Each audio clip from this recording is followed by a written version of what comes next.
কেন এসেছো? কই নবী গো আমার কাম শুধু একটাই, ডিউটি আমার একটাই, শুধু জান কবজ, আমার আর কোনো ডিউটি নাই, ডিউটি নাই। আপনি প্রস্তুতি গ্রহণ করুন, আপনি এখনই তৈয়ার হয়ে যান, আপনার সময় শেষ গো নবী, আপনার জান কবজের হুকুম চলে এসেছে, আপনি এখনই প্রস্তুতি নেন। আল্লাহর পয়গম্বর সুলাইমান আলাইহিস সালাম তিনি বলতেছেন, ভাই আজরাইল একটু সময় আমাকে দিবানি, ওই যে দেখো আল্লাহর ঘর বাইতুল মুকদ্দাসের নির্মাণ কাজ চলতেছে, জিন্নাতের দ্বারা নির্মাণ কাজ করাইতেছি, এখনো আল্লাহর ঘরের কাম শেষ হয় নাই। যদি আমার ইন্তেকাল হয়ে যায় তাহলে জিন্নাতরা বাকি কাজটা করবে না, কাউকে ওরা ভয় পাবে না, ওদেরকে ভয় দেখায় দেখায় কাজ করাইতে হয়। এ ভাই আজরাইল একটু সময় চাই আল্লাহর ঘরের খাতিরে, আমার ফ্যামিলির জন্য নয়, সন্তানের জন্য নয়। আমি বলি না আমার সন্তানের চেহারাটা এক নজর দেখার সুযোগ দাও, আমি বলি না আমাকে ঘরে যাওয়ার সুযোগ দাও, আমি বলি না আমার কোনো নিজের স্বার্থের জন্য সুযোগ দাও। সুযোগ চেয়েছি শুধু আল্লাহর ঘরের জন্য, আল্লাহর ঘরের কাজ একটু সময় যদি পাই কাজটা শেষ হয়ে যাবে রে আজরাইল, আমাকে একটু সময় দেওয়া যাবে নাকি? মালাকুল মউত আজরাইল তখন বলেন, নবী গো মাপ চাই গো নবী, কাউকে সময় দেওয়ার কোনো অধিকার আল্লাহ আমি আজরাইলকে দেয় না। সময় যদি নিতে হয় মালিকের কাছে আবদার করেন, মালিকের কাছে আবদার করেন, জায়গা মতো অ্যাপ্লিকেশন করেন, আবেদন করেন। আমার কাছে আবদার করে কোনো লাভ নাই, আমি আপনাকে সময় দিতে পারবো না, সময় দেওয়ার কোনো সুযোগ নাই। ভাইরে মনে রাখবেন, মূসা আলাইহিস সালামের জমানার আগ পর্যন্ত মালাকুল মউত আজরাইল মানুষের সুরত ধরে সেই মানুষের জান নিতেন, সুরত ধরে এসে জান নিতেন।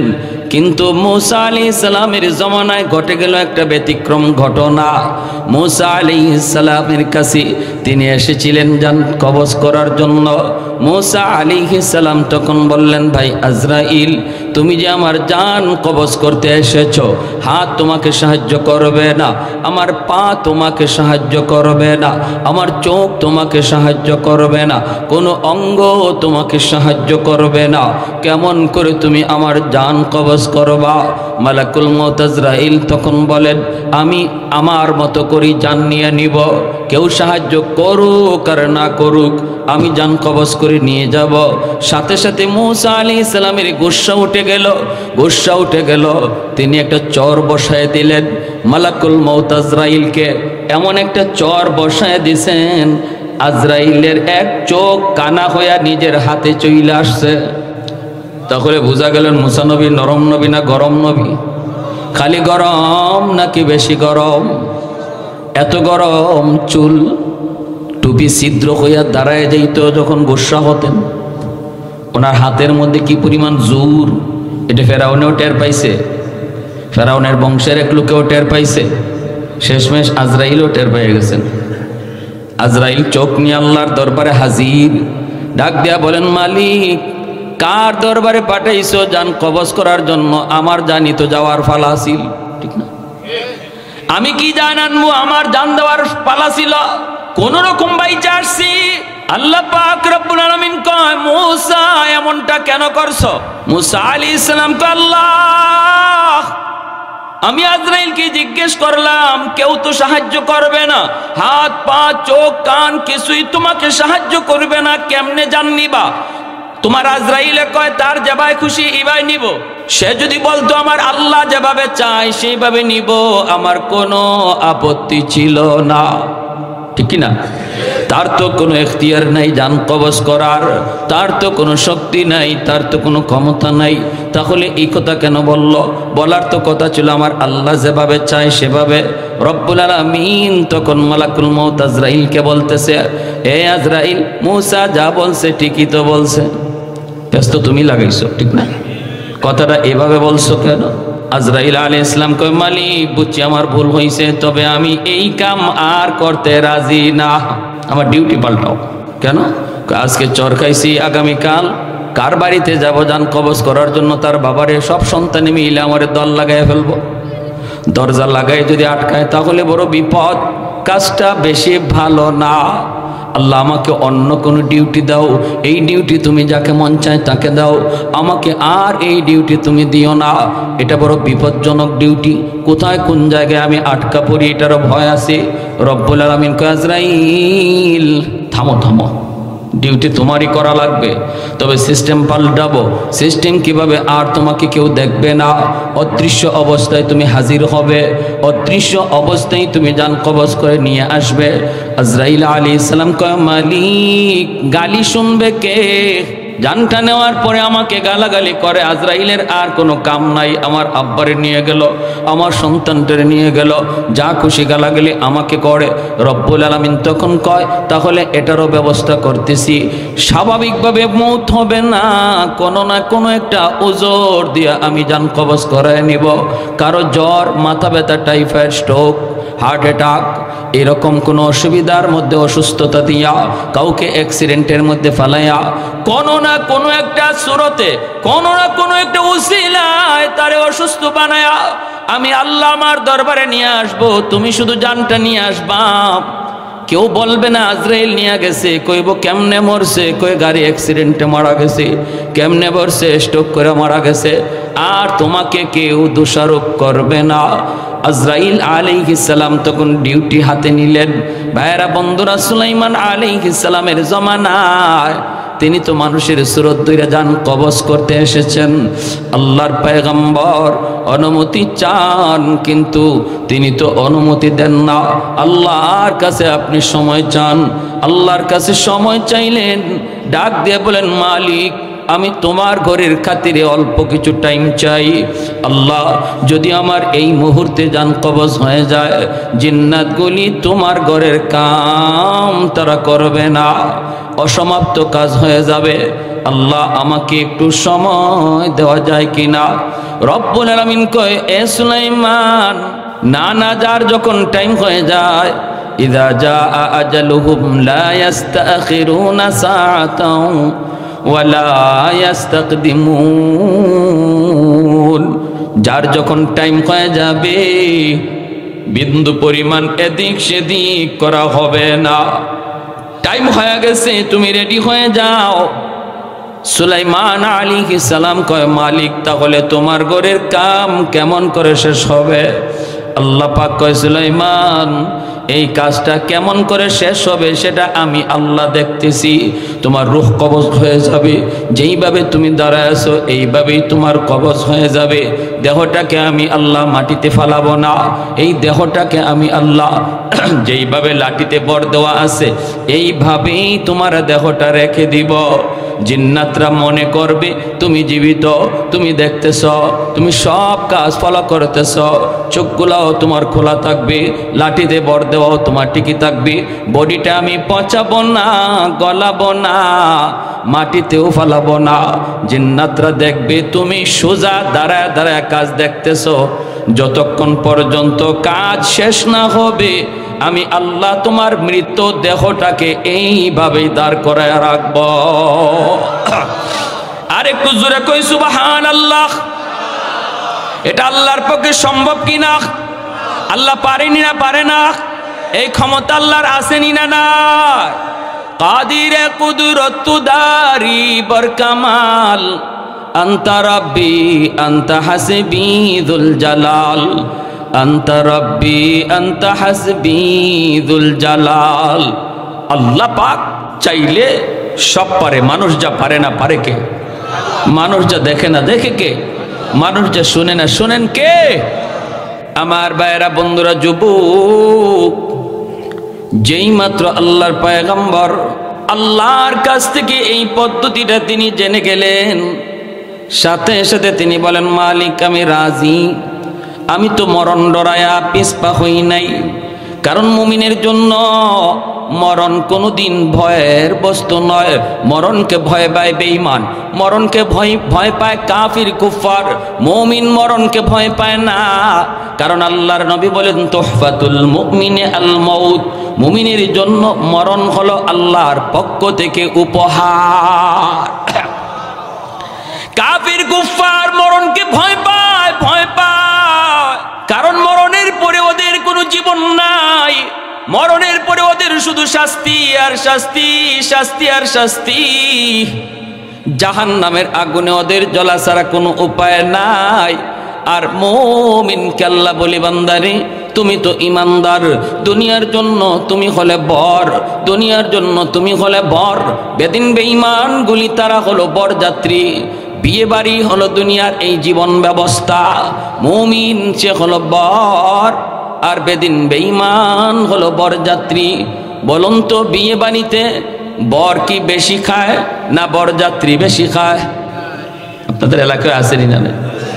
বিয়ে বাড়িতে বরে বেশি খায় না বরযাত্রী বেশি খায়? বর তো রুমাল মুখে দিয়া বসা, কথা কম কয়, খানাও কম খায়। বরযাত্রীর খানা শুধু দেখে, একটু আফসোসও করে না। বরে আফসোসও করে না, হায় রে এইভাবে খাইতেছে, আমি খাইতে পারি না, এটাও বলেন না।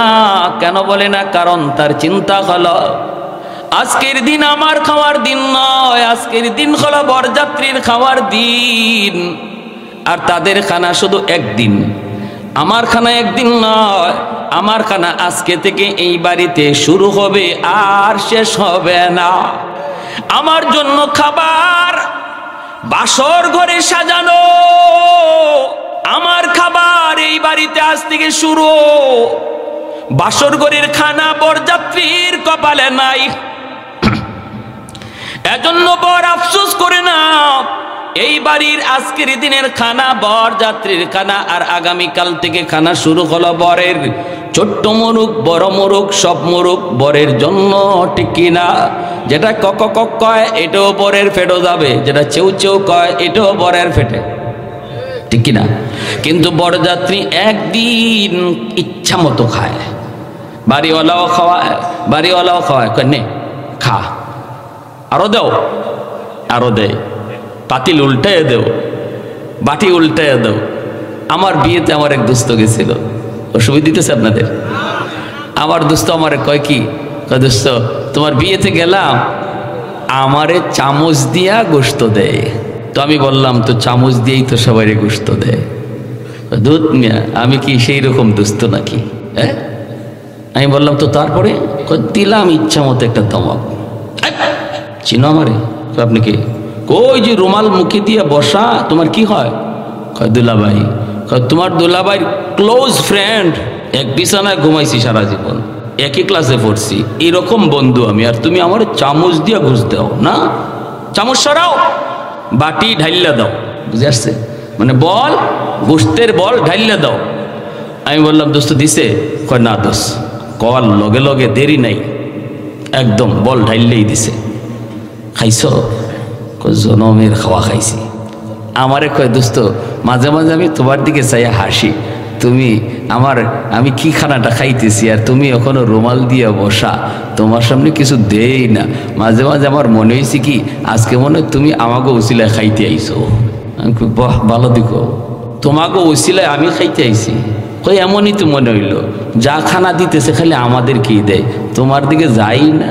আমি কইলাম যদি আমি রাগ কইরা এই বিয়ের আসর থেকে বিয়া না করে চলে যাইতাম, তখন তোমার বাটি দিয়ে ঘুষ খাওয়াইতো নি? কি করেন আপনারা? হঠাৎ করে মেয়ের বাবা আসছে, মেয়ের চাচা আসছে, আইসা দেখে বর নাই। কি ব্যাপার? বরযাত্রীরা ধুম খাইতেছে। কিরে বর কই? বর দিয়া কি করবেন আপনি? বরযাত্রীরা কয় বর দিয়া কি করবেন, আমাকে দেখেন না, ও গেছি গা রাগ কইরা, ও নাকি বিয়ে করবে না। বলুন তো এমন কোন মেয়ের বাপ আছে যে এই সময় বরযাত্রীরা আদর করে খাওয়াবে? কইব ঝাড়ুটা কই আছে তাড়াতাড়ি লো, ঠিক কিনা? কইব ঝাড়ু কই আছে লো। তো আমি বললাম দোস্ত যদি আমি রাগ করে যাইতাম তাহলে দেখতাম তোমার বাটি ডাইলে আর পাতিল ডাইলে কেমনে খাওয়ায়। আল্লাহ রাব্বুল আলামিন বলে এ মুমিন ঈমান ওয়ালারা, এই দুনিয়া হলো একটা বিয়া বাড়ি, আর এই বিয়া বাড়িতে সমস্ত বেদিন বেঈমান কাফির কুফফার যা আছে সব বরযাত্রী, আর তোমরা হলে বর। বিয়ে বাড়িতে বর যেমন খায় না, টার্গেট তার সামনের খানা, এই দুনিয়া নামক বিয়ে বাড়িতে মুমিন তোমরাও কম খাও, আর বেদিন বেঈমান কাফির কুফফার এদের খানা একদিন, বিয়া যেদিন এই দিন। এজন্য ওরা যা চাইতেছে আমি আল্লাহ ওদেরকে তাই দিতেছি, ঠিক না? ওরা যা চাইতেছে তাই দিচ্ছি। কি চাও নাও, কেমনে ঘুরতে চাও নাও, কেমনে উঠতে চাও নাও, বিল্ডিং কেমনে বানাইতে চাও নাও। দুনিয়ার যা চাওয়া সব আল্লাহ যেন বেঈমানরা দিয়ে দিছে। কেন? কারণ এদের এই চাওয়া পাওয়া মাত্র কয়দিন, জোরে কোন, একদিন। আর ইমানদারকে বলেন তোমরা একটু কম খাও, তোমাদের খানা বাসর ঘরে মানে জান্নাতে, জোরে কোন সুবহানাল্লাহ। তোমাদের খানা জান্নাতে, তোমাদের খানা শুরু হবে আর শেষ নাই। বেঈমানের খানা মাত্র একদিন। দুনিয়া যেদিন আছে, যতদিন আছে এতদিন, আখিরাতের তুলনায় একদিনও না। সেটা দুনিয়ার হায়াত আখিরাতের হায়াতের তুলনায় এক সেকেন্ডও না। এতটুকু সময় ওদেরকে খাইতে দাও, এরপরে ওদের কপালে খানা নাই, শুধু ঝাড়ুর পিঠা আছে। আর তোমাদের খানা শুরু হবে আর শেষ নয়, আজীবন চলবে। তার নাম হলো জান্নাত। জোরে কোন সুবহানাল্লাহ, আরো জোরে কোন সুবহানাল্লাহ। এজন্য আমার ভাইরা বন্ধুরা, আল্লাহ পাক রব্বুল আলামিন মুমিনদেরকে বলতেছেন তোমরা হলে বর, বেদিন বেঈমান হলো বরযাত্রী। ওরা যা চাইতেছে আমি আল্লাহ ওদেরকে তাই দিচ্ছি। এদের দিকে তাকায় তোমরা লোভ করবা না। তোমাদের আসল খানা হলো জান্নাত, আসল খানা হলো জান্নাত রে। আসল খানা আমি আল্লাহ সাজায় রাখছি জান্নাত। সুলাইমান আলাইহিস সালাম তিনি বারবার বলতেছেন মালিক আমি তো এই দুনিয়াতে থাকতে চাইতেছি নিজের জন্য নয়, নিজের ফ্যামিলির জন্য নয়, নিজের পরিবারের জন্য নয়।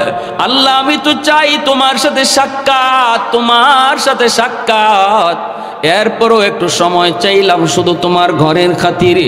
আল্লাহ তোমার ঘর বাইতুল মুকাদ্দাসের নির্মাণ কাজ আর মাত্র 1 ভাগ বাকি।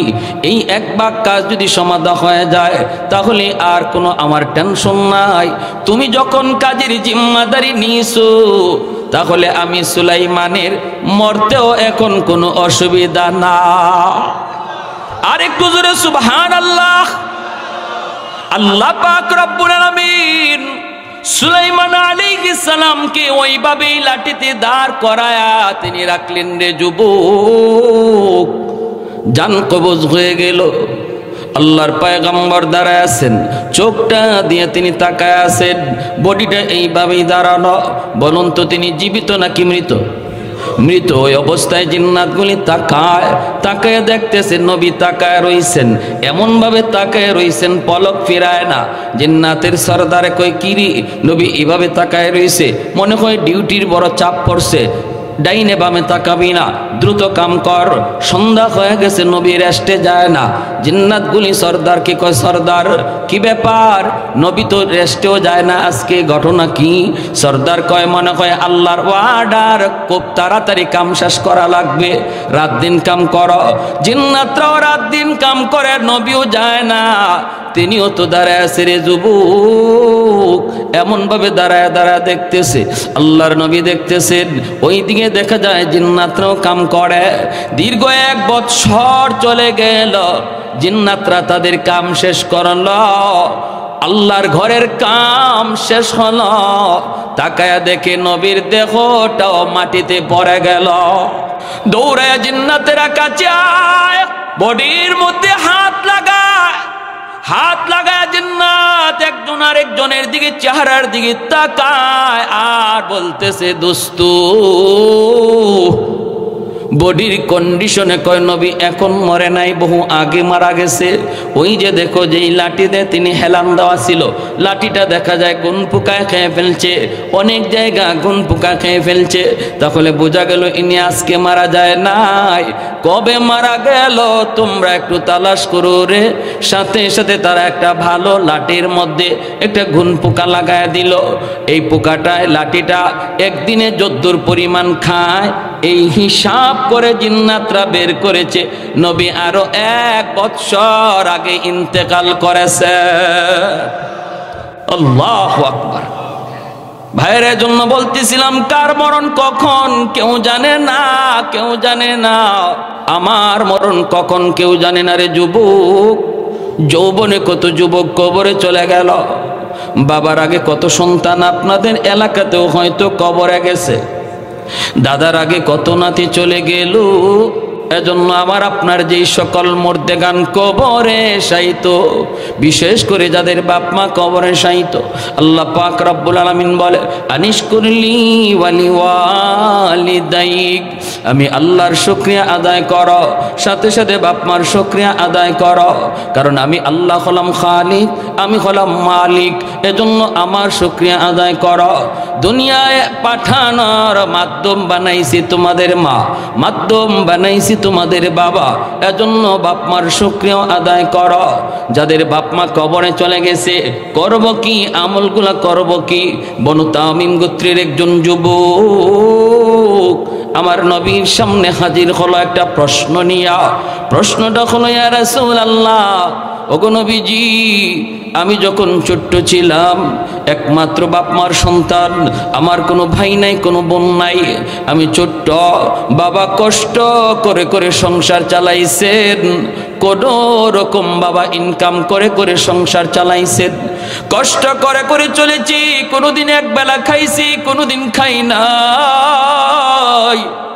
ঈদের দিনে আমার আব্বা আম্মা আমাকে নতুন কাপড় কিনে দিতে পারে নাই, আমাকে যদি দিছে বাবা নতুন কাপড় কিনতে পারে নাই, বাবা সিরা লঙ্গি পইরা ঈদগাহে গেছে, আমাকে কোনো রকম একটা নতুন কাপড় কিনে দিছে।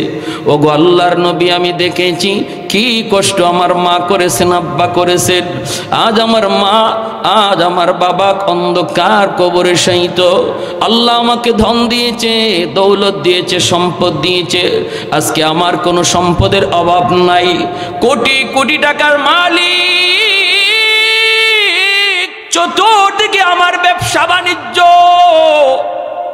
আজ যদি আমার মা, আমার বাবা দুনিয়ায় জীবিত থাকতেন, আমি যেভাবে খুশি সেইভাবে মার খেদমত করতে পারতাম গো, বাবার খেদমত করতে পারতাম।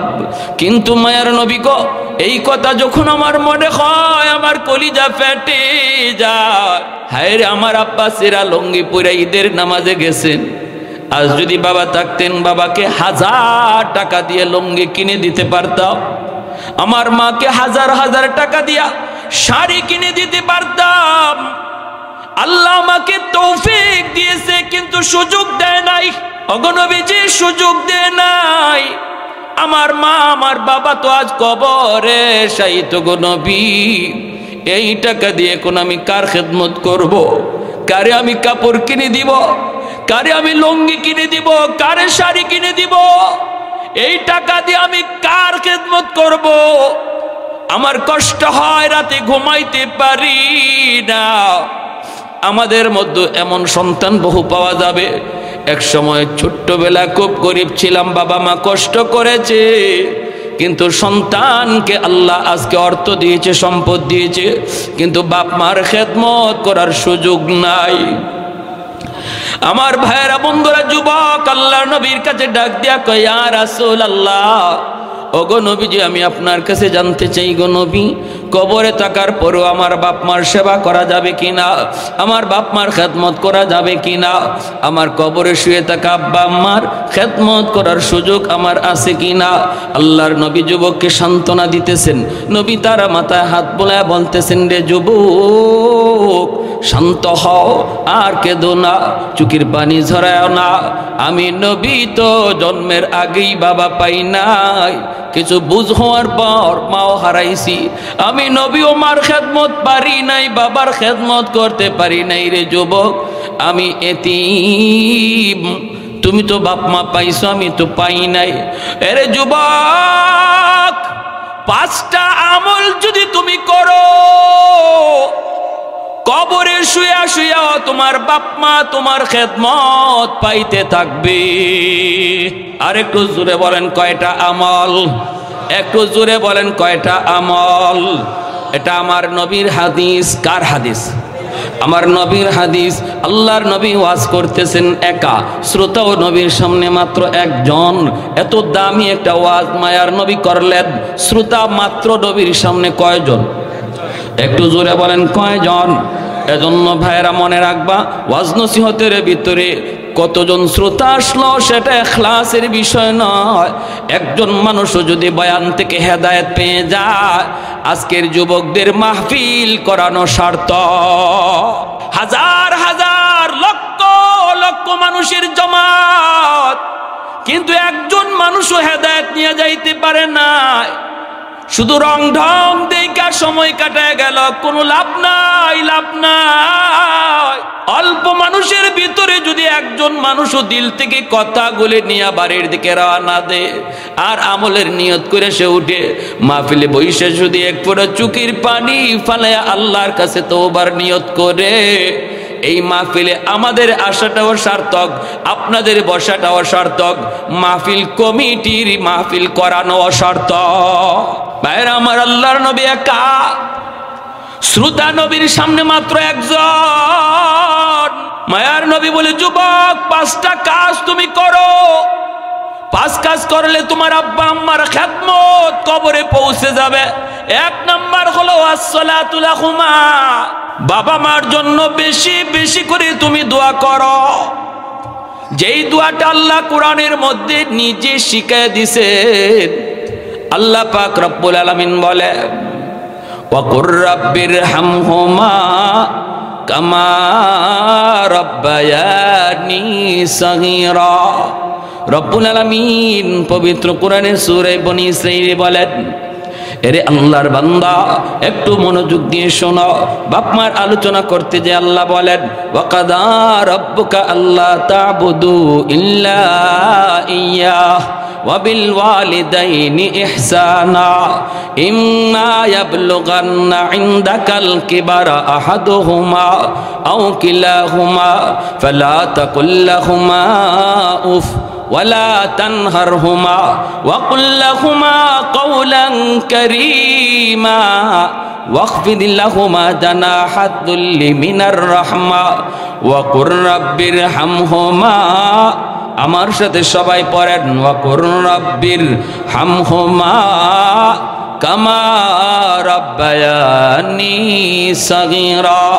রব্বুল আলামিন কয়, তোমরা যারা বাপ মার সব ব্যাপারে আমি আল্লাহর কাছে দোয়া করতে চাও, বাপ মার জন্য তোমরা যারা দোয়া করতে চাও, আমি আল্লাহর কাছে কেমনে দোয়া করবা আমি শিখায়া দেই, আমি আল্লাহ শিখায়া দেই। বাপ মার ব্যাপারে কেমন করে দোয়া করবা বলুন তো দেখি। আল্লাহ যদি দোয়া নিজে শিখায়া দেয় তাহলে বোঝা গেল এই দোয়া কবুল হবে, 100% গ্যারান্টি আছে, ঠিক না?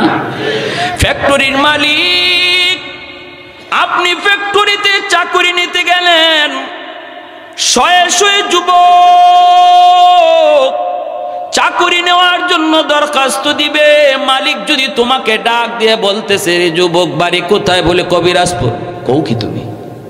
আরে আমার বাড়িও তো এই এলাকায়, আমার ফ্যাক্টরিতে তুমি বুঝি চাকরি নিবা? বলে হ্যাঁ।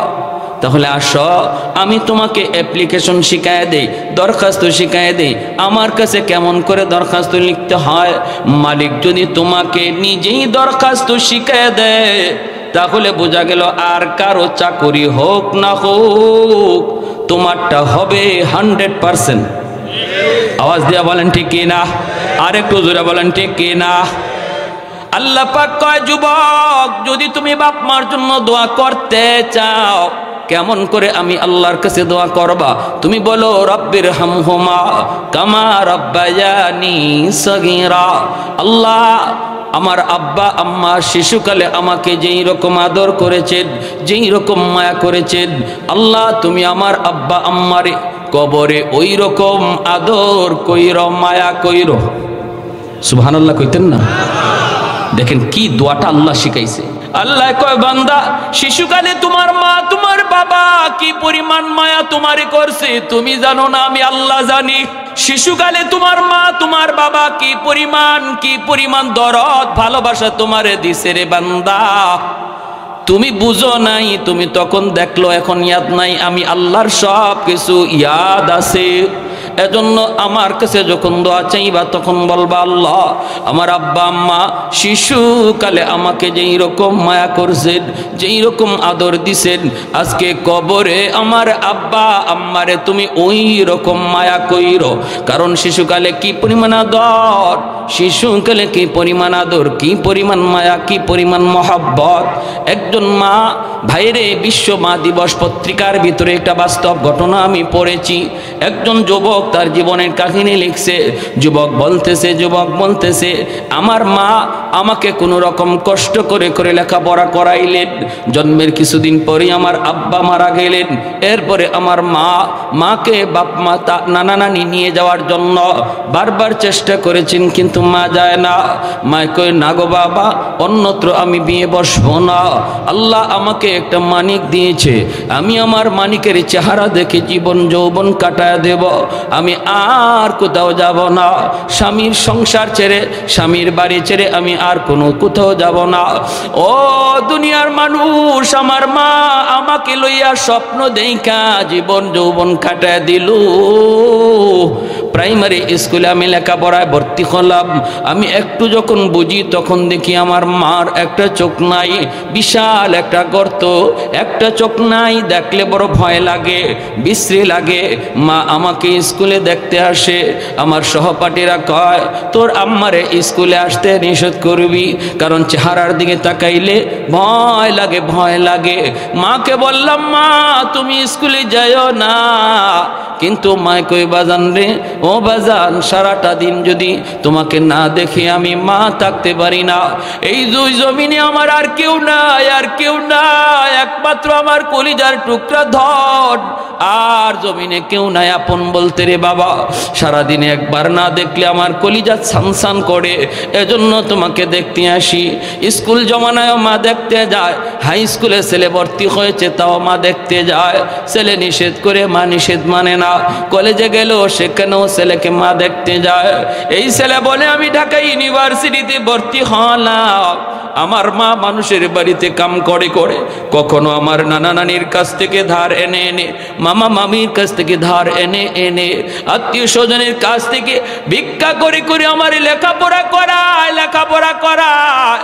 আমি ইউনিভার্সিটিতে ভর্তি হলাম, আর লেখাপড়ার খরচ মার দেওয়া লাগে না। আমি তো এখন টিউশনি করি, নিজের লেখাপড়ার খরচ নিজেই জুগাইতে পারি। ইউনিভার্সিটির লেখাপড়া শেষ, একটা সুন্দরী মেয়ের সাথে আমার পরিচয় হলো। সুন্দরী মেয়ের সাথে পরিচয় হলো। এই সুন্দরী মেয়ের সাথে পরিচয় হওয়ার পর একটা সম্পর্ক তৈরি হলো। আমার স্যারের মেয়ে, স্যার আমাকে অফার দিল, মেয়েটাকে বিয়ে করো যদি, আমি তোমাকে চাকরি দেব। আমি মার কাছে আসলাম, মাকে বললাম, মা গো, ও মা, আমার স্যারের মেয়ে, বিয়ে যদি করি একটা চাকরি পাবো। মা কই, বাবা, ধনী লোকের মেয়ে গরিবের বাড়িতে আনলে সুখ হয় না রে বাবা। ধনীর মেয়ে গরিবের বাড়িতে আনলে সুখ হয় না। শরীয়তের বিধান হলো কুফু মিলায় বিয়ে করো। ধনীর মেয়ে দিতে চাইলেই গরিব তুমি বিয়ে কইরো না রে যুবক। বিয়েটা ছেলে খেলা নয়, এটা একটা জীবন জড়িত, ঠিক কিনা জোরে বলেন? এজন্য শান্তি যদি চাও নিজের সমপর্যায়ে যাও, শান্তি যদি চাও সংসারের সমপর্যায়ে যাও, উঁচুতে যাইবা না। মায় কয়, বাবা যাইস না, যাইস না, যাইস না, কিন্তু ছেলে মানলো না। কারণ তার তো একটা সম্পর্ক হয়ে গেছে, মহব্বত হয়ে গেছে। বলতেছি, মা গো, টেনশন তুমি করবা না, আমার সাথে কথা হয়েছে, সব মানায় নিবে, তোমাকে আম্মা কয়া ডাকবে, কোনো অসুবিধা নাই। একটা মাত্র ছেলে, ছেলেও আজকে শিক্ষিত, বিরাট শিক্ষিত। মা ছেলের কথায় পড়ে গেল, ঠিক আছে বাবা নিয়ে আস। অনুমতি নিয়ে বিয়ে করে ফেলল। যেই কথা সেই কাজ। ধনীর মেয়ে গরিবের ঘরে আসলো, কিন্তু মাকে মা হিসাবে মানতে পারে না। আসেনি না নাই? জুড়ে কোন আসেনি না নাই? অসংখ্য নজির। বাপ মার কথা না মাইনা যে ছেলে বিয়ে করে, বাপ মার পরামর্শ না নিয়ে যে নিজের সিদ্ধান্তে বিয়ে করে, তার জীবনের শান্তি থাকে না, কপালে অশান্তি আর কষ্ট। সেদিন কিন্তু বাপ মারেও কিছু বলতে পারে না। বাপ মা কয়, তুই তো নিজেই পছন্দ করে বিয়ে করেছ, সারা জীবনের জন্য যন্ত্রণা শুরু হয়। এজন্য বলি রে যুবক, বিয়েটা একটা ছেলে খেলা নয়, এটা একটা বিশাল একটা জীবন জড়িত। বাপ মার পরামর্শ ছাড়া আগায়ও না, বাপ মারে না লয়া কোথাও যাইও না। ভাইরা বন্ধুরা, যেই কাজ সেই, যেই কথা সেই কাজ হয়ে গেল। মাকে মা হিসাবে মানতে পারে না। ছেলে অফিস থেকে যখন বাড়িতে ফিরলে পরেই তো দেখা যায় মার বিরুদ্ধে নালিশ দেয়, মার বিরুদ্ধে নালিশ দেয়, মার বিরুদ্ধে নালিশ দেয়। এক পর্যায়ে বউকে নিয়ে আসে, মাকে গ্রামে ফালাইয়া শহরে চলে গেল। মা যেই মা ছেলেকে ফালাইয়া বাপ মার কাছে যায় না, এই ছেলে মাকে ফালাইয়া শহরে চলে গেল, এমন হয়নি না হয় না? বাপ মা সন্তান বলতে পারে না, কিন্তু সন্তান বাপ মা ভুলে যায়। একদিন বুঝে আসবে রে যুবক, আজ বাপ মার সাথে তোমার যে আচরণ হবে, আগামীকাল তোমার সন্তান তোমার সাথে এই আচরণ করবে। এটা আল্লাহর নবীর হাদিস।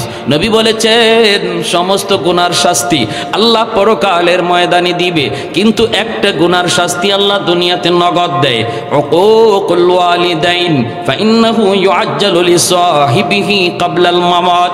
নবী বলেন সেই গুনাহটা হলো যেই সন্তান বাপ মারে কষ্ট দেয়, বাপ মার অবাধ্য হয়, বাপ মার অবাধ্য হয়, বাপ মার কলিজায় যে আঘাত দেয়, আল্লাহর নবী রহমতের নবী বলেন এই গুনাহটা এমন এক সঙ্গীন কবিরা গুনাহ, এটা আল্লাহ বরদাস্ত করতে পারে না।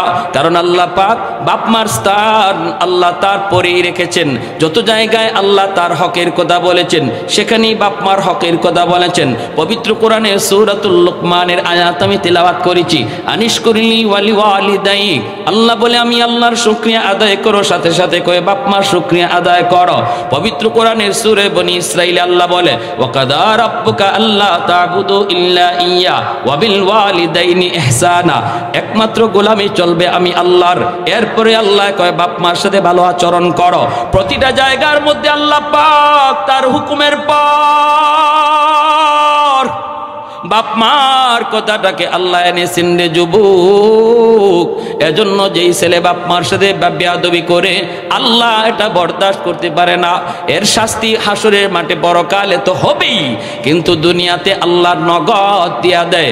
মৃত্যুর আগে আগে এই শাস্তিটা আল্লাহ দুনিয়াতে নগদ দেয়। তার কপালেও তার এমন শাস্তি থাকে, তার সন্তানও তারে আরো ডবল কষ্ট দেয়। আওয়াজ দিয়া কোন ঠিক কি না? হবেই তো এমন হবেই তো, কারণ এটা তো আল্লাহর আদেশ, এটা আল্লাহর সিস্টেম, আল্লাহর সিস্টেম। এজন্য ওই যুবক মাকে গ্রামে ফেলে যখন শহরে চলে যায়, মাস যায় বছর যায়, যুবক বাড়িতে আসে না, মার খবর নেয় না। দুঃখিনী মা মানুষের কাছ থেকে খবর নেই গো, আমার সন্তানটা কেমন আছে শহরে।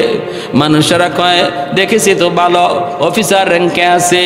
মা মানুষের কাছ থেকে খবর নেয়, মাকে দেখতে ছেলে ঈদের দিনও বাড়িতে আসে না, বছর বছর চলে যায়। মা অসুস্থ হয়ে গেল। একটা পর্যায়ে মা আর ধৈর্য ধরতে পারে না, মানুষের কাছ থেকে ঠিকানা নিয়া লাঠিতে বর দিয়া যুবক বলতেছে মা আমার দরজার সামনে চলে এসেছে শহরে। আইসা দরজায় নক করলো, আমি দরজাটা খুললাম। দরজাটা খোলার পরই মাকে বলতেছি মারে তুমি কেন আইসো? তোমার একটা চোখ নাই, দেখলে তোমাকে বড় ভয় লাগে। এজন্যই আমার স্ত্রী আমাকে বারবার শুধু বলতো ভয় লাগে, চোখ নাই, একটা গর্ত। এই কারণে শহরে চলে আসলাম। এখনো তুমি কেন আসছো গো মা? আমার বউ তো তোমাকে দেখতে ভয় পায়, তুমি কি আমার শান্তি চাও না? মা তখন দরজার পাশে দাঁড়াইয়া আসমানের দিকে মুখটা উঠা কয় বাজান আমি থাকতে আসি নাই রে, আমি তোমার কাছে থাকতে আসি নাই, সাহায্য নিতে আসি নাই, মরণের আগে একটা নজর দেখতে আসছি। আমি মরে যাব, থাকবো না রে বাজান, মরজে মউত, আমার শরীর দুর্বল, আমি হয়তো আর বেশি দিন বাঁচব না। যেই ছেলের কারণে আমি আমার সব ছাড়লাম, আমার ওই সন্তানটারে মরণের আগে এক নজর দেখতে এসেছি, থাকবো না, সাহায্যও লাগবে না। এই বইলা মা কই বাবা তুমি সুখে থাকো, বউ নিয়ে শান্তিতে থাকো। মা দোয়া দিয়ে চলে যায়। এই যুবক বলতেছে বেশ কিছুদিন পর আমার পাশের গ্রামে একটা অনুষ্ঠান, ওই অনুষ্ঠানে আমাকে চিফ গেস্ট করা হয়েছে। আমি অনুষ্ঠানে যোগ দিলাম আর মনে মনে ভাবলাম পাশের গ্রামটাই তো হলো আমার নিজের গ্রাম, মাকে একটু দেখে যাই।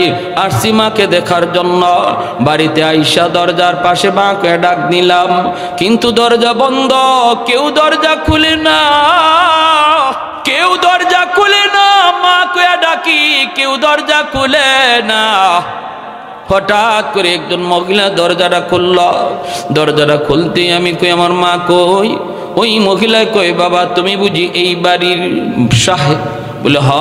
মা কোথায়? তখনই ওই মহিলার চোখ দিয়ে পানি পড়ে আর কান্দে, বলতেছে আমার ফুফু, আমি তোমার ফুফাতো বোন, তুমি তো অনেক বড় হয়ে গেছো, কে ফুফু কে ফুফাতো ভাই বোন চিনো না? আমার ফুফু আজকে অনেক দিন যাবত বিছানা, চিকিৎসার অভাব, ঔষধ কিনতে পারে নাই। আজ থেকে মাত্র 1 সপ্তাহ আগে চিকিৎসার অভাবে আমার ফুফু দুনিয়া থেকে বিদায় হয়েছে। যাবার সময় আমার হাতে একটা চিঠি দিয়ে গেছে আর বলছে, মা কোনদিন যদি আমার ছেলে আমাকে দেখার জন্য আসে গো, তোমরা এই চিঠিটা আমার সন্তানের হাতে দিও। এই যে নেন আপনার মায়ের হাতের চিঠি। যুবক বলতেছে, আমি চিঠিটা হাতে নিলাম, চিঠিটা হাতে নিয়ে লিখা দেখি মায় লিখতেছে, বাজান রে জানি না কোন দিন মার খোঁজ নিতে আসবা, বাবা মরণের আগে একটা কথা তোমারে জানায় গেলাম, জীবিত অবস্থায় কোনোদিন মা তোমাকে বলি নাই, আর তুমিও জানতে চাও নাই, এজন্য আমি বলি নাই। আজকে মৃত্যুর আগে বলে গেলাম, মার একটা চোখ নাই বিদায় তুমি ভয় পাইতা, একটা চোখ নাই বিদায় তুমি গ্রাম ছেড়ে বৌনিয়া শহরে চলে গেলা, কিন্তু একদিনও মারে জিগাও নাই, মাগো তোমার চোখটা কি হলো, চোখটা কোথায় গেল, একদিনও তুমি জিগাও নাই। আজকে চিঠির মাধ্যমে জানায় গেলাম, রে বাবা 10 বছর বয়সে তোমার টাইফয়েড জ্বর হয়েছিল, ডাক্তারের কাছে ভর্তি করেছিলাম, ডাক্তার বলেছে জ্বরের কারণে তোমার একটা চোখ নষ্ট হয়ে গেছে, এই জায়গায় যদি আরেকটা চোখ বসানো না হয় তাহলে তোমার দুটো চোখ নষ্ট হয়ে যাবে। আমি ডাক্তারকে বলেছিলাম, ডাক্তার আমি মার একটা চোখ নয়, আমার দুটো চোখ প্রয়োজনে নিয়ে যাও, তবু আমার সন্তানের চোখ বাঁচাও। ওই দিন মার চোখটা উঠাইয়া তোমার চোখে লাগানো হয়েছে। আর একটু জোরে কোন সুবহানাল্লাহ। ভাইরা আমার জন্য বলতেছিলাম, আল্লাহ নবী রহমতের নবীও বলতেছে, যুবক যখনই বাপ মার কথা ইয়াদ হবে রে, তখনই তুমি এই দোয়াটা বেশি বেশি পড়বা, রব্বির হামহুমা কামা রব্বায়ানি সগীরা। আমরাও পড়ব ইনশাআল্লাহ, নামাজের বাহিরে যেখানেই থেকে সেখানে এই দোয়াটা পড়ব, নামাজের পরেও পড়া যায়, হাঁটতে গেলেও পড়া যায়, এক জায়গায় বসে আছি তখনও পড়া যায়, সর্ব অবস্থায় এই দোয়াটা বাপ মার জন্য পড়ব। শিখাইয়া দিছেন কে? আর একটু জোরে বলেন কে? কুমিল্লা এলাকার একটা বাস্তব ঘটনা দেখেন, বাপ মা কি করে, কি দরদ বাপ মার। একটা ছেলে, বাবা রিক্সা চালায়া চালায়া ছেলের লেখাপড়া করাইছে। এই ছেলে ঢাকাতে ভার্সিটিতে ভর্তি হয়েছে। এরকম ভাবে সুন্দরী এক মেয়ের সাথে পরিচয় হওয়ার পর ভালো এক ব্যাংকের ম্যানেজার চাকরি পেয়া গুলশানে বাসা নিয়ে থাকে। এইদিকে গ্রামের বাড়িতে বাবা কুমিল্লা শহরে রিক্সা চালায়। শহরের রং তামাশার ভিতরে পইরা গ্রামের কথা ভুলে গেছে। কত বড় নিমক হারাম বুঝেন। মা বাবা দুজন অসুস্থ, এরপরও বাবা রিক্সা চালায় শহর। একদিন মা বাবারে পাঠাইছে, যাও গো একটু ছেলেরে দেখে আসো। ছেলে তো আসে না, তুমি অন্তত যায় দেখে আসো। বাস্তব ঘটনাগুলো বলতেছি, কোরআন হাদিসের ঘটনা তো অনেক শুনছি, বাস্তব ঘটনাগুলি শুনো রে যুবক। কারণ এখনো যাদের মা দুনিয়া আছে, বাবা দুনিয়া আছে, একটু কদর করো, একটু বুঝো। আল্লাহ পাক রব্বুল আলামিন এই বাপ মার কদর করার ভিতরে আল্লাহ তোমার জিন্দিগির সুখ রাখছে, ঠিক কিনা? আল্লাহ তোমার হায়াতের ভিতরে বরকত, রিজিকের ভিতরে বরকত, তোমার লেখাপড়ার মধ্যে বরকত, সন্তানগুলিকে মানুষের মতো সন্তান আল্লাহ বানাবে যদি বাপ মার তোমার পিছনে দোয়া থাকে। বাপ মা হলো তোমার জীবনের পাওয়ার হাউস। পাওয়ার হাউস থেকে যদি লাইন অকে থাকে তাহলেই তো লাইট জ্বলবে, ফ্যান ঘুরবে। পাওয়ার হাউস থেকে লাইন যদি কাটা থাকে, ফ্যান লাগানো থাকলেও ফ্যান ঘুরবে না, লাইট জ্বালানো থাকলেও লাইট জ্বলবে না। আমার আপনার জীবনের ভিতরে এমন কিছু লাইট জ্বালানো আছে, ফ্যানও লাগানো আছে। এই জীবনের লাইট যদি জ্বালাইতে হয়, বাপ মা হলো তোমার জীবনের পাওয়ার হাউস। ওখান থেকে তুমি লাইন যদি ওকে রাখো, জীবনের বাতি আল্লাহ জ্বালায় দিবে। এখনো পর্যন্ত দুনিয়ার জীবনে এমন কোনো মানুষ উঁচু হতে পারে নাই, বড় হতে পারে নাই, যাদের পিছনে বাপ মার দোয়া নাই, এমন কোন লোক আজও পর্যন্ত দুনিয়াতে ফেমাস হতে পারে নাই, বড় হতে পারে নাই। রে যুবক, যদি তুমি উপরে উঠতে চাও, পিছনে বাপ মার দোয়া অবশ্যই লাগবে, ঠিক কিনা? ব্যবসায় তুমি সফলতা চাও, চাকরিতে তুমি প্রমোশন চাও, লেখাপড়ায় তুমি ভালো রেজাল্ট চাও, বাপ মার দোয়া লাগবে, বাপ মার পিছনে দোয়া থাকা লাগবে। ওই যুবক সে তো অফিসার হয়েছে ঠিক, কিন্তু এইদিকে মা, এইদিকে বাবা কষ্ট করে। মায় কই, স্বামী রে স্বামী গো, একটু যাও শহরে যায় একটু সন্তানকে দেখে আসো। এইবার চলে এসেছে বাবা, চলে এসেছে ছেলেকে দেখার জন্য। খবর নিয়ে দেখলো বিশাল বড় ফ্যাক্টরির ম্যানেজার। গেটের সামনে আসতেই গেটম্যান তারে আটকায় দিল। গেটম্যানে কয়, চাচা ভিতরে যাওয়ার কোনো অনুমতি নাই। কার কাছে যেতে চান? বলে অমুকের কাছে। কয়, তিনি তো আমাদের হেড স্যার, স্যারের অনুমতি লাগবে গো, অনুমতি ছাড়া ভিতরে ঢুকতে দেয়া যাবে না। কয়, তাহলে যাও, একটু যাও, যা অনুমতি নাও, আমার নামটা একটু বলে যাও, নামটা লইয়া যাও। দারোয়ানে কই, চাচা নাম লাগবে না, গেটের উপরে সিসি ক্যামেরা ঝুলানো আছে, লাগানো আছে, স্যার অফিসে বসে আপনাকে দেখবে, চিনবে। গেটম্যান গেল, যায় কয়, স্যার গেটে একটা বৃদ্ধ লোক দাঁড়ানো, আসতে চায়, আপনার কাছে অনুমতি দিব কিনা? নালায়েক সন্তান সিসি ক্যামেরার ভিতরে বাবাকে দেখলো, এরপরও কলিজাটা নরম হলো না, একটু দিলটা নরম হলো না। দারোয়ানের হাতে 500 টাকা দিয়ে কয়ে, নে তুই টাকাটা লয়ে যা, যায় বলবি স্যার খুব বিজি, স্যার খুব ব্যস্ত, দেখা করতে পারবে না, এই টাকাটা আপনাকে দিয়ে দিছে। দারোয়ান যেই মাত্র এই কথাটা বাবাকে শোনায়, বাবার সাথে সাথে দাঁড়ানো থেকে জমিনে বসে যায়। এ বাবা, তোমার স্যার কি সত্যি আমাকে দেখছে? দারোয়ান কই, স্যার আপনাকে ভালো করে দেখছে, কারণ স্যারের অফিসে সামনেই টিভি লাগানো, সিসি ক্যামেরার মাধ্যমে আপনাকে দেখছে। কয়, আপনার 500 টাকা দিয়ে দিছে, আপনি চলে যান। এইবার চাচা যখন বইয়া মাটিতে পইরা মাথায় হাত দিয়া কান্না শুরু করে, দারোয়ান তখন জিজ্ঞেস করতেছে, চাচা আপনি কে? এইভাবে কেন কান্দেন? লোকটা তখন বলতেছে, বাবা রে, আমি টাকা নিতে আসি নাই, সাহায্য নিতে আসি নাই, আসছিলাম এক নজর সন্তানকে দেখতে, কিন্তু আমার সন্তান বাবার সাথে দেখা দিল না, কারণ সে বলে বিজি, তার টাইম নাই। ঠিক আছে, টাকা লাগবে না বাবা, আমি চলে গেলাম।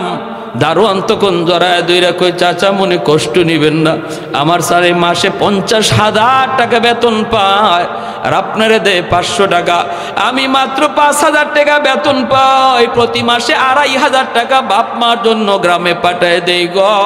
এই বাবা কষ্ট করে বাড়িতে ফিরে আসলো, মা অপেক্ষায় দাঁড়িয়ে রইছে। মা দেখে ডাকতেছে, স্বামী গো, ও স্বামী আমার ছেলেটা কেমন আছে একটু কও, ছেলেটা তুমি কেমন দেখে আসছো একটু বলো। এই কথা বলতেই স্ত্রীকে দইরা স্বামী বুকে জড়ায় ধরে কাঁদতেছে। কই, বিবি গো, তোমার ছেলের কথা বইলা লাভ নাই, ছেলে বিজি, তোমার ছেলে মস্ত বড় অফিসার, ছেলে মস্ত বড় অফিসার, রিক্সাওয়ালা বাবার সাথে দেখা করার টাইম নাই। মা দাঁড়ানো থেকে বসে পড়লো, মা হাওমা করে কাঁদতে লাগলো। এই যে মা অসুস্থ হলো, আর বিছানা থেকে উঠে নাই। এই ছেলে তখন গুলশান বনানীতে থাকে। জুম্মা, রমজান মাস, জুম্মার দিন, জুম্মার নামাজ পড়ার জন্য গুলশান আজাদ মসজিদে আসছে। এখনো গুলশান আজাদ মসজিদে যাত্রাবাড়ি হজরত তিনি নামাজ পড়ান। মাহমুদুল হাসান সাহেব দামাত বারকাতুহু, ইনি ওই দিন জুম্মার নামাজ পড়াইতেছেন, আর বিষয়টা ছিল বাপমার হক। ওই যুবক ওই কথাগুলি, আল্লাহর ওলির কথাগুলি শুনল, শোনা মাত্রই তার কলিজার মধ্যে ভয় ঢুকে গেল। হায় রে, আমি কি করলাম, আমি আমার মার সাথে বাবার সাথে কি আচরণ করলাম। সাথে সাথে যুবকের পরিবর্তন হয়ে গেল। ওই যুবক এই জুম্মার নামাজ পড়ে আর বাসায় গেল না। রমজান মাস, দ্রুত চলে গেল বাজারে, গিয়া বাবার জন্য শাড়ি লঙ্গি কিনল, মার জন্য শাড়ি কিনল, ফলমূল কিনা ইফতারি লইয়া সে কুমিল্লা শহরের দিকে রওনা দিয়ে দিল। স্ত্রীকেও জানালো না। ওই সময় কুমিল্লা শহরে যাইতে 2টা নদী পার হওয়া লাগতো, 2টা ফেরি পার হওয়া লাগতো। এই 2 ফেরি পার হয়ে যাইতে যাইতে একদম তারাবির টাইম হয়ে গেছে। শহরের ভিতরে ডুইকা দেখে একদম জনশূন্য শহর, মানুষ বলতে কেউ নাই, রিক্সা টিক্সা কিছুই নাই। গ্রামে যাবে কেমন করে, মানুষকে জিজ্ঞেস করে ভাই একটা রিক্সা পাওয়া যাবে কিনা, অমুক গ্রামে যাব। মানুষেরা কয় এখন কোনো রিক্সা পাবেন না, সারাদিন ডিউটি করেছে রিক্সাওয়ালারা, তারাবি পইরা তারা ঘুমায় পড়ছে, কাউকে এখন পাবেন না, পায়ে হেঁটে যাওয়া লাগবে। এমনি হঠাৎ করে একজন মানুষ ডাক দিয়া কয়, এ যুবক, একজন বৃদ্ধ মানুষকে তুমি পাইতে পারো রে? আমি দেখেছি রাতের বেলাও সে টিপ মারে, রাতের বেলাও সে রিক্সা চালায়, তার টাকার খুব প্রয়োজন। আমি জানি বাড়িতে তার স্ত্রী অসুস্থ, বিছানায়, প্রতিদিন ঔষধ কিনা নিতে হয়। এজন্য বৃদ্ধ মানুষটা দিনেও রিক্সা চালায়, রাতেও রিক্সা চালায়। মনে হয় তুমি তারে পাইতে পারো। যুবক কয় কোথায় গেলে পাবো? কয় সে কোনো মেসে থাকে না, সে টাকা পয়সা খরচ করতে পারে না। ওই যে দেখতেছো একটা দোকান, ওই দোকানের বারান্দার মধ্যেই বসে বসে রাত কাটায় দেয়। শীতের বাতাস, কনকনে বাতাস, শরীর কাঁপে, এরপরেও কোথাও টাকার জায়গা নেয় না। রিক্সাটা পাশে তুইয়া বারান্দায় বসে বসে রাত কাটায়। মনে হয় তুমি তার কাছে গেলে সে যাবে। যুবক চলে আসছে, আইসা দেখে ঠিকই একটা বুড়া মানুষ শীতের ভিতরে কাঁপতেছে, রুমাল দিয়া মুখটা এইভাবে, মাফলার দিয়ে মুখটা ঢাকা, আর ওইভাবে মুখটা ডাইকা বইসা রইছে। যুবক যাইয়ে ডাক দিয়ে কই, চাচা অমুক গ্রামে যাইবেননি? যেই মাত্র এই আওয়াজটা দিছে, বাবা ছেলের কণ্ঠ চিনে ফেলেছে, বাবা ছেলের কণ্ঠ চিনে ফেলেছে। কারণ কোন বাপ মার কাছে সন্তানের কণ্ঠ হাজারো কণ্ঠের ভিতরে, আওয়াজের ভিতরে বাপ মা সন্তানের আওয়াজ বুঝতে পারে। যেই মাত্র ছেলে কই, চাচা যাবেন নি? বাবা মাফলারটা খুলে নাই, মুখটা নিচের দিকে দিয়েই কই, বাবা যাব যাব। ছেলে তখন কই, ভাড়া কত দেওয়া লাগবে? বাবা তখন মাথাটা নিচের দিকে দিয়ে কই, বাবা জীবনে কত ভাড়াই তো মানুষের কাছ থেকে নিলাম গো, আজ আমি তোমার কাছ থেকে ভাড়া নিব না। ছেলে বলতেছে, না আমি আপনাকে 500 টাকা ভাড়া দিব, 250 টাকা না। বাবা কই, বাবা তুমি উঠো, টাকা দিলে দিও, না দিলে নাই। ছেলেকে রিক্সায় বসাইয়া বাবা রিক্সার উপরে ওইটা ছেলেকে নিয়ে যায়, আর মুখটা ঢাকা, চোখ দিয়ে দর দর করে বাবার পানি পড়ে। ছেলে আমার মস্ত বড় অফিসার, ছেলে আমার মস্ত বড় অফিসার, আমি বাবা রিক্সা চালাই, ছেলে আমার রিক্সায় চলে বেড়ায়। বাবার মনে পড়ে গেছে, বাজান রে, ও বাজান ছোট্টবেলা কত তোমার রিক্সায় নিয়ে বাবা ঘুরছি। ভাইরা আমার একটু উঁচু জায়গার মধ্যে উঠতে যাবে, বাবাই বলতেছে, বাবা তুমি একটু নামো। ছেলে একটু উঁচু আওয়াজে কয়, তাড়াতাড়ি যাও, আমার গ্রামে যাওয়া লাগবে, দেরি করা যাবে না। এমনি বাবা রিক্সা থেকে নামছে, নাইমা বলতেছে, কার খুঁজে যাইবা? আমার আব্বা আম্মার খুঁজে। আমি জীবনে মস্ত বড় ভুল করে ফেলেছি, জানি না আমার মা বাবা দুনিয়ায় জীবিত আছেনি না নাই। এমনি বাবা রুমার মাফলারটা সরায় কয়, বাবা একটু ভালো করে চিনে নাও, যে বুড়া মানুষটা তোমারে নিয়ে রিক্সায় করে রওনা দিছে আমি তোমার বাবা। ছেলে লাফ দিয়া বাবার পা জড়া ধরে কান্না শুরু করে দিয়েছে, বাবা আমার ভুল হয়ে গেছে, ভুল, আমার মা কোথায়, মা কোথায়? ছেলে বাবাকে বুকে জড়ায় নিছে, কারণ ছেলে যত অপরাধ করুক, যখনই অপরাধ স্বীকার করে বাপ মার পা ধরে, সাথে সাথে বাপ মার দিল নরম হয়ে যায়। বাইরে বাবা নিয়ে রওনা দিছে। যেই মা বিছানায় পইরা শুধু মৃত্যুর টাইম গুনতেছে, ওই মা বাড়ির পাশে যায়, সেই ছেলে ডাক দিছে, আম্মা। সাথে সাথে অসুস্থ মা সুস্থ হইয়া বিছানায় বসে গেছে। আমার ভাইরা বন্ধুরা, এজন্য বলতেছে, যুবক কার কলিজায় ব্যথা দিচ্ছ, কারে তুমি কষ্ট দিতেছ? লেখাপড়ার বরকত আল্লাহ কেড়ে নিবে, জীবনের হায়াতের বরকত কেড়ে নিবে। অ্যাক্সিডেন্ট তোমার হওয়ার কথা, যদি বাপ মার দোয়া থাকে অ্যাক্সিডেন্ট হবে না রে যুবক। আর যদি বাপ মার দিলে কষ্ট থাকে, যেটা হওয়ার ছিল না এটাও হয়ে যাবে। লেখাপড়ার মধ্যে তোমার ফলাফল ভালো হবে না যদি বাপ মার দোয়া না থাকে, আর তোমার চাকরির মধ্যে প্রমোশন হবে না। এজন্যই মায়ার নবী যুবককে ডাক দিয়ে বলতেছে, রে যুবক, 1 নম্বরে ডিউটি হলো বাপ মার জন্য বেশি বেশি করে দোয়া করো। যখনই তুমি এই দোয়াটা করবা তখনই তোমার খেদমত আল্লাহ বাপ মার কবরে পৌঁছায় দিবে। 2 নম্বরে আল্লাহর নবী বলেন, ওয়াল ইস্তিগফারু লাহুমা, বাপ মার জন্য বেশি বেশি করে তুমি দান সদকা করো। মসজিদ, মাদ্রাসা, ওয়াজ মাহফিল, বিভিন্ন দিনই কাজে তুমি বাপ মার নামে তুমি দান করো। যখনই বাপ মার নামে তুমি দান করবা, সাথে সাথে তোমার খেদমত কবরে পৌঁছায় দেওয়া হবে। 3 নম্বরে নবী বলেন, ইনফাদ ওয়াহদিহিমা মিন বাদিহিমা, বাপ মার যদি কোথাও কোনো ওয়াদা থাকে, এই ওয়াদাটা তুমি সন্তান পূরণ করো। আল্লাহর নবীর ওয়াজটা শুনাইতেছি, 5টা কাজ ভালো করে ইয়াদ রাখবেন। 1 নম্বরে নবী বলেন বেশি বেশি দোয়া করো। 2 নম্বরে নবী বলেন বেশি বেশি দান করো। 3 নম্বরে নবী বলেন বাপ মার কোনো ওয়াদা থাকলে ওয়াদা তুমি পূরণ করো। মসজিদে বাবা ওয়াদা করছে, পূরণ করতে পারে নাই, তুমি ওয়াদা পূরণ করো। মাদ্রাসায় বাবার ওয়াদা ছিল, ওয়াদা পূরণ করো। বাবার উপরে হজ ফরজ ছিল, হজ করে নাই, তুমি সন্তান বাবার হজটা আদায় করো। তুমি সন্তান বাবার হজটা আদায় করো। বাবা যদি কারো পাওনা না দিয়া মইরা থাকে, বাবার পাওনা তুমি সন্তান পরিশোধ করো। বাবা যদি কারো হক নষ্ট করে থাকে, হক তুমি ফিরিয়ে দাও। তোমার বাবা যদি তোমার ফুফুদের সম্পদ না দেয়, চাচার সম্পদ না দেয়, তাহলে তুমি চাচাকে ডাকো, ফুফুদেরকে ডাকো। চাচা না থাকলে চাচাতো ভাই, ফুফু না থাকলে ফুফাতো ভাই বোনকে ডাকো। ডাইকা বাবা যেটা দেয় নাই ওদেরকে দেওয়ার কথা ছিল শরীয়তের বিধান, এই তুমি বিধানটা তাদেরকে দিয়া দাও। অনেক ভাই আছে বোনের হক দিতে চায় না, বোনের হক দিতে চায় না, বোনের হক দিতে চায় না। ভাইরে একটু বলে ভালো করে আদরাই খ, যদি বোনের হক না দিয়া কোনো ভাই কবরে যায়, এই বাবার এই ভাইয়ের কবরের আগুন কোনোদিন নিভবে না। তার ছেলে যদি 40টা গরু জবাই করে জিয়াফত করে মানুষে খাওয়ায়, তবুও কবরের আগুন নিভবে না। যদি বাবার কবরের আগুন নিবাইতে চাও, তাড়াতাড়ি ফুফুদেরকে ডাকো, ডাইকা তাদের অংশ তাদেরকে বোঝাও।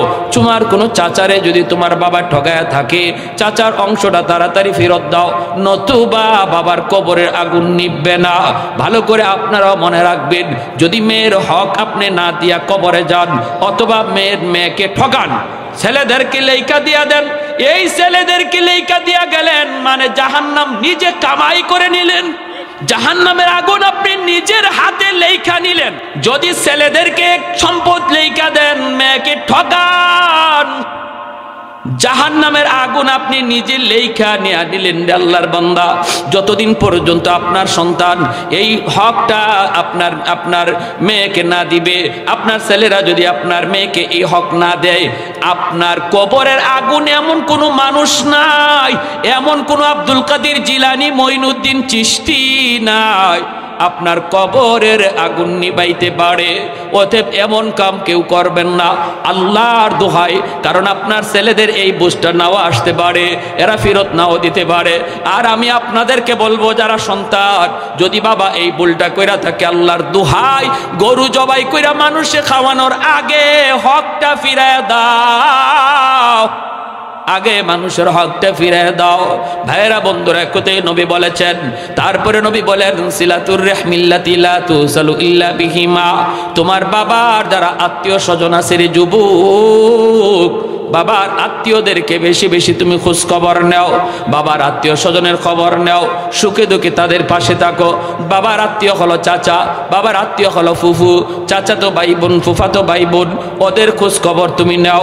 যখনই তুমি খোঁজ নিবা, যখনই তুমি চাচার খোঁজ নিবা, যখনই ফুফুর খোঁজ নিবা, চাচাতো ভাই বোনের খোঁজ খবর নিবা, আল্লাহর নবী বলেন সাথে সাথে তোমার বাবার কবরে আল্লাহ তোমার খেদমত পৌঁছায় দিবে। মা দুনিয়ায় নাই, মার আত্মীয় স্বজন আছে, নবী বলেন মার আত্মীয় স্বজনের খবর নেও। যখনই মার রক্তের মানুষের খবর তুমি নিবা, সাথে সাথে তোমার খেদমত মায়ের কবরে কে পৌঁছাবে? আর একটু জোরে বলেন কে? আল্লাহ পৌঁছায় দিবে। মার আত্মীয় হলো নানা, মার আত্মীয় হলো নানি, মার আত্মীয় হলো মামা, মার আত্মীয় হলো মামি, মার আত্মীয় হলো খালা, খালা তো ভাই বোন, ওদের খোঁজ খবর তুমি নিও। আল্লাহ তোমাকে সম্পদশালী বানাইছে, আল্লাহ তোমারে পয়সাওয়ালা বানাইছে। তোমার খালা অনেকটা গরিব, খালা তো ভাই বোন গরিব, মা কবরে নাই। যখনই খালারে একটা শাড়ি দিবা, খালা তো ভাই বোন রে তুমি সাহায্য করবা। মায়ার নবী, যেই নবী জীবনে কোনোদিন মিথ্যা বলেন নাই রে যুবক, নবী কয় যেন তুমি তোমার মাকেই কবরে শাড়ি পরাইছ। 5 নম্বরে নবী বলেন ইকরামু সাদিকিহিমা মিন বাদিহিমা। বাবা মার আত্মীয় স্বজন গেল, বাবা মার বন্ধু বান্ধব যারা, তাদের খোঁজ খবর তুমি নিবা। নবী বলেন বাবা মার বন্ধু বান্ধবের খোঁজ খবর নিও। বাবা দুনিয়ায় নাই, কিন্তু বাবা যাদের সাথে চলতেন তারা দুনিয়া আছে। এদেরকে দেখলে পরে বাবার মতো শ্রদ্ধা কইর। বাবার বয়সে বৃদ্ধ চাচা দাদাদেরকে দেখলে পরে বাবার মতো শ্রদ্ধা কইর।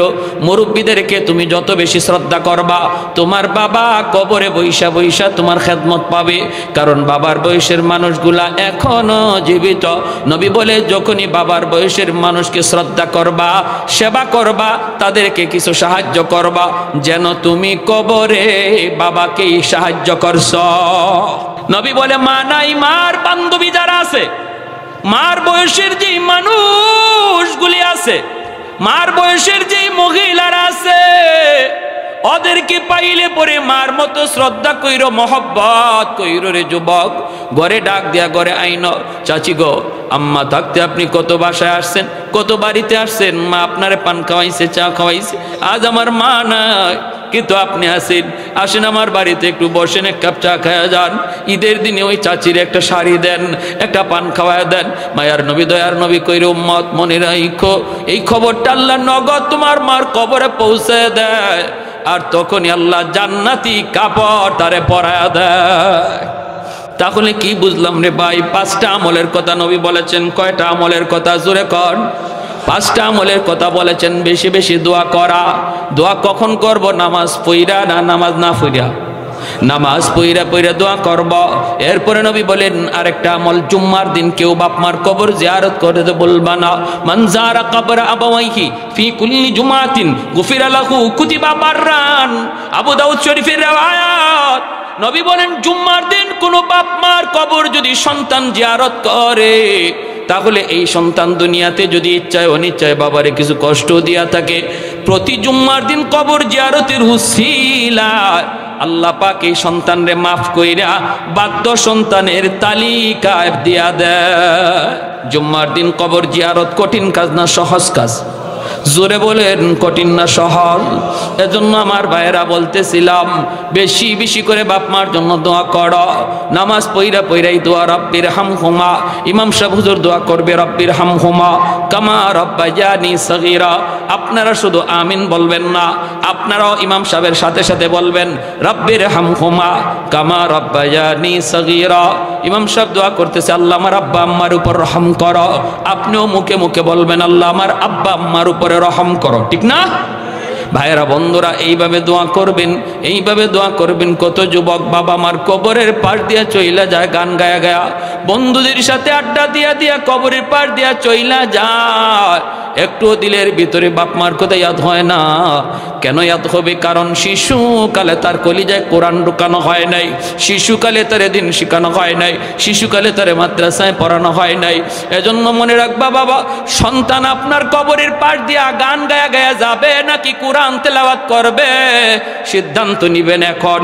যদি আপনি চান কোরআন তেলাওয়াত করুক, তাহলে শিশুকালেই সন্তানটারে মাদ্রাসায় ভর্তি করো। শিশুকালে তারে দিন শিখাও, শিশুকালে তারে ইসলামী শিক্ষা দাও। ডাক্তার বানাও পড়ে, ইঞ্জিনিয়ার বানাও পড়ে, প্রফেসর বানাও পড়ে, আগে তারে মুসলমানই শিখাও, কারণ সে মুসলমানের সন্তান। আওয়াজ দিয়ে এখন ঠিক কিনা? মুসলমানের সন্তান, এটা তার বড় পরিচয়। ডাক্তার ডাক্তার তার বড় পরিচয় নয়, ইঞ্জিনিয়ার আমার সন্তানের বড় পরিচয় নয়, সবচেয়ে বড় পরিচয় হলো মুসলমানের সন্তান। এজন্য আগে তারে মুসলমানি শিখাও। 5 বছর মাদ্রাসায় পড়ান, নুরানি মাদ্রাসায় পড়ান, আপনাদের এলাকায়ও মাদ্রাসা আছে। 5টা বছর বাচ্চারে মাদ্রাসায় পড়ান, কলিজার ভিতরে কোরআনের মহব্বত ঢুকবে, আল্লাহর মহব্বত ঢুকবে, রসুলের মহব্বত ঢুকবে, বাপ মার সেবা করা শিখবে, আমার নবীর আদর্শ জানবে। কলেজে গেলেও বাপ মার সাথে বেয়াদবি করবে না, ভার্সিটিতে গেলেও বেনামাজি হবে না, নাস্তিকদের ভিড়ে গেলেও ইসলামের বিরুদ্ধে কথা বলবে না, বরং নাস্তিকদের থেকে ইসলামের পক্ষে তাকবীর উঠাবে। আওয়াজ দেয়া বলে ঠিক কি না? হাজারো হায়নার সামনে ভারতের মুসলিম নারী মুস্কান সে তো তাকবীরের আওয়াজ উঠাইছে, ঠিক না? যদি আপনি ছেলেটারে এইভাবে কোরআন শেখান শিশুকালে, তাহলে এইরকম ভাবে 31st নাইট ডে পালন করবে না। কি কর? এটা মুসলমানের কালচার। জোরে বলেন, মুসলমানের কালচার। কলিজার ভিতরে কোরআনের মহব্বত ঢুকায়া দাও। বিজাতীয় কালচার ছেলে গ্রহণ করবে না। মান তাশাব্বাহা, আল্লাহর নবী বলে যে যার সুরত ধরলো ফাহুয়া মিনহুম, সে তার সাথে হাসরের মাঠে উঠবে। আজকে যারা 31st নাইট ডে আপনার সন্তান বলেন, আপনার যুবকরা বলেন অংশ নিয়েছে, ভয় আছে, ভয়। মুসলমান যদি বিজাতীয় কালচারকে গ্রহণ করে, আল্লাহ পাক রব্বুল আলামিন এই দলই তার হাসরের মাঠে উঠাবে। মদিনা শরীফে একটা ঘটনা ঘটছিল এমন, হজের মৌসুম, লাশ রাখা হয়েছে কবরে, কবর খোদা হয়েছে কোনো কারণে, দেখা যায় কবরের মধ্যে মানুষটার লাশ নাই, পুরুষ মানুষ রাখা হয়েছে, হয়ে গেছে মহিলা। অবাক হয়ে গেছে। থানবী রহমাতুল্লাহি আলাইহি কিতাবের মধ্যে আনছেন, মক্কা শরীফ থেকে এই মানুষগুলা দেখতে গেছে। ফ্রান্সের একটা মানুষ এই লাশটা দেখে, মহিলা দেখে চিনে ফেলেছে। এই মানুষটা কয়, এই মহিলার বাড়ি তো ফ্রান্সে, আমি তার রাইকে আসছি, সে নতুন মুসলমান হয়েছে, মাত্র নতুন মুসলমান হয়েছে, আমি তারে কোরআন পড়া শিখাইছি, সে তো আমার ছাত্রী, কবে মরলো আর তার লাশ এখানে আসলো কেমন করে? এলাকার মানুষেরা কয়, আমরা তো তা এখানে একজন পুরুষ মানুষ রাখছি, লাশ গেল কোথায়? চলে গেল সে ফ্রান্সে, চলে গেল ওই মহিলার ঠিকানায়। যা জিজ্ঞেস করি, এলাকার মানুষেরা কয়, তার বাপ মা কয় মেয়েটা কয়েকদিন আগে মারা গেছে, কবর খুঁজো। কবর খুঁজতে দেখে মেয়ের লাশ ফ্রান্সে নাই, মেয়ের লাশটা চলে আসছে মদিনায়। আর মদিনায় যেই পুরুষের লাশ রাখা হয়েছে, এই লাশটা চলে গেছে ফ্রান্সে। অবাক কাণ্ড, অবাক কাণ্ড। ঘটনা কি? ঘটনা কি? এই মহিলা আফসোস করতো, কোরআন পড়তো আর আফসোস করতো, আল্লাহ আমার চিরনিদ্রায় শয়ন যদি মদিনায় হইতো, আমার নবী যেখানে শুয়ে আছেন এখানে যদি আমি শুয়ে থাকতাম গ। এই ছিল তার বারবার দোয়া, আল্লাহ দোয়া কবুল করেছে। আর ওই পুরুষ মানুষটা মদিনার মানুষ, তার ব্যাপারে স্ত্রীকে জিজ্ঞেস করা হয়েছে, আপনার স্বামীর কি এমন কি বদামল? বলতেছে কোনো বদামল মনে পড়ে না, সে তো নামাজি ছিল, কিন্তু একটা আমল মনে পড়ে। এই যে পুরুষ মানুষ স্বামী স্ত্রী মিলন করার পর যে গোসল করা হয়, এটাকে সে অপছন্দ করত। সে বলতো খ্রিস্টানদের সিস্টেমটা ভালো, খ্রিস্টানদের সিস্টেমটা ভালো, এই গোসল টোসল লাগে না, এই ঝামেলা লাগে না, ইসলাম ধর্মের এই নিয়মটা এটা আমার কাছে ভালো লাগে না, খ্রিস্টানদের সিস্টেমটা ভালো লাগে। এই কথাটা শুধু বলছে। আর এই কথার উপরে আল্লাহ নারাজ হইয়া তার কবর, তার লাশটারে আল্লাহ খ্রিস্টানদের দেশে পাঠিয়ে দিছে, খ্রিস্টানদের দেশে পাঠিয়ে দিছে। কি জবাব দিব যুবক? আজকে কি জবাব দিব আমরা আমাদের সন্তানের ব্যাপারে আল্লাহর কাছে? কি জবাব দেব? একটা খ্রিস্টানদের কৃষ্টি কালচার এমনভাবে কালকে উদযাপন হয়েছে ঢাকা শহরে, কান রাখার মতো ছিল না। বাচ্চাগুলি লাফায় লাফায় উঠছে, ঘুমন্ত বাচ্চা। মুসলমানের এই দুর্দিন, মুসলমানদের কপালে এত দুর্গতি আসার কারণ একটাই, আমরা আজকে আমাদের আদর্শ ভুলে গেছি, খ্রিস্টানদের আদর্শ আমদানি করেছি। আজকে আমি আমার নিজের পরিচয় ভুলে গেছি। বাঘ সে নিজেরে ভাবতেছে সে ছাগল, বাঘের বাচ্চা নিজেরে ভাবতেছে ছাগলের বাচ্চা, এজন্য ছাগলেও তারে গুতা দেয়। যদি একবার বুঝতো যে আমি বাঘের বাচ্চা, ছাগলের বাচ্চা গুতা দেওয়ার সুযোগ নাই, একটা হুঙ্কার দিলেই ভয়ে পালাইতো। আওয়াজ দিয়ে এখন ঠিক কিনা? এজন্য আল্লাহর দোহাই, যদি মুসলমানের সন্তান নিজের সন্তানরে বানাইতে চান, আপনাদের অনুরোধ করে বলবো, শিশুকালে বাচ্চারে মাদ্রাসায় পড়ান, আগে মুসলমানই শিখান, আগে মুসলমানই শিখান। মাদ্রাসার 5 বছর নুরানি বিভাগে স্কুলের অঙ্ক ইংরেজির সিলেবাস ঢুকানো আছে, স্কুলে ক্লাস 5 পর্যন্ত যে সিলেবাস, এই সিলেবাস মাদ্রাসায় এখন ঢুকানো হয়েছে, উলামায়ে কেরাম ঢুকাইছে শুধু আপনাদের কথা চিন্তা করে, যেন গোটা মুসলিম উম্মার সন্তানের লেখাপড়ার শুরু মাদ্রাসা দেওয়া হয়, যেন আল্লাহর কোরআনের শিক্ষা দেওয়া হয়, ইসলামী শিক্ষার দ্বারা যেন তার জীবনে লেখাপড়া শুরু হয়। এজন্যই, কারণ 5 পর্যন্ত মাদ্রাসায় পড়ার পর যদি আপনি চান যে ছেলেকে মাদ্রাসায় পড়াবেন না, ডাক্তার বানাবেন, ইঞ্জিনিয়ার বানাবেন, আপত্তি নাই, আমরা নিষেধ করি না। এদেশে ডাক্তারের প্রয়োজন, ইঞ্জিনিয়ারের প্রয়োজন, প্রফেসরের প্রয়োজন, বানান, অসুবিধা নাই। কিন্তু 5 বছর মাদ্রাসায় পড়ানোর দ্বারা তারে মুসলমানের বাচ্চা বানানো হয়, সে মুসলমানই শিখে। এই ছেলে বাপ মার সাথে জিন্দিগিতে বেয়াদবি করবে না, কারণ শিশুকালে বাচ্চাদের দিল দেমাগে যা শেখানো হয় এটা পাথরে খুদাই করে লিখে দেওয়া হয়। এটা কাদামাটির মতো, যা লিখতে মন চায় লিখা যায়, মাটি যখন শক্ত হয়ে যায় তখন আর লিখতে মন চাইলেও লিখা যায় না। শিশুদের দিল দেমাগ কাদামাটির মতো, শিশুকালে যা শেখানো হবে, দেখানো হবে, চোখ নামক ভিডিও রেকর্ডারে জমা থাকবে, কান নামক অডিও রেকর্ডারে জমা থাকবে। এই ছেলে যেখানে যাবে সেখানে এই বাজাবে যা শিশুকালে সে রেকর্ড করেছে। পারবো না ইনশাআল্লাহ? কাদের কাদের এই নিয়ত আছে আমার সন্তানকে মাদ্রাসা দিয়ে তার লেখাপড়া শুরু করাবো ইনশাআল্লাহ। আল্লাহ আমাদের প্রত্যেকের হাতকে তুমি কবুল করো, জোরে বলি আমিন। আর যে যুবকরা এত সুন্দর আয়োজন করলো, আপনারা নারাজ না খুশি? কারা কারা খুশি হাত উঠে একটু দেখান তো। মারহাবা। আল্লাহ তুমি প্রতিটা হাতকে কবুল করো। প্রতি বছর হবে, আমরা সবাই চাই তো ইনশাআল্লাহ। এই যুবকরা চলে যাবে, আবার এক যুবক, নতুন যুবক চলে আসবে, জায়গা দখল করে নেবে। আজীবন যেন এই কোরআনের মাহফিল চালু থাকে। আল্লাহ কবুল করেন, সবাই বলি আমিন। আরো জোরে বলি আমিন।